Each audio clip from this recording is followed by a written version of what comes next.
Hello friends, this is a very special car.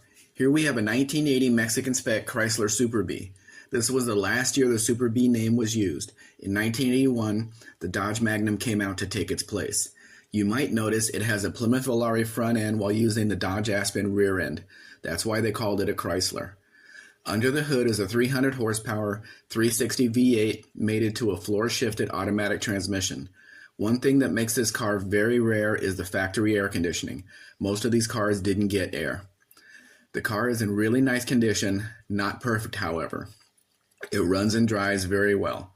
One issue that is popping out are a few bubbles on the right and left quarter panels. There's no rust anywhere else. This is in its early stages, so it can be handled easily.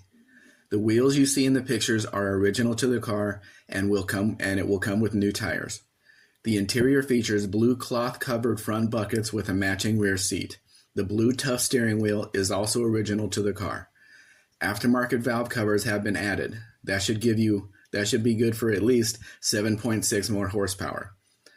This is the most original 1980 Superbee you will find, and especially at this price. Most of these cars have been messed with, and those are not the cars you want. Please let me know if you have any questions about this model or this car.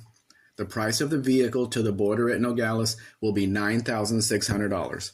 Please ask for the price of the car landed in Jacksonville, Florida. I'm getting set up with shipping to the West Coast as well, so contact me for that information if you need it. I can provide you with a transport company that can pick up the vehicle at the port and deliver it to your door at an extra cost. Please let me know if you have any questions about that process. You can see more Mexican vehicles at mexicanspec.com, and if interested, please read the procedure link on my website to learn more. Please like, share, subscribe.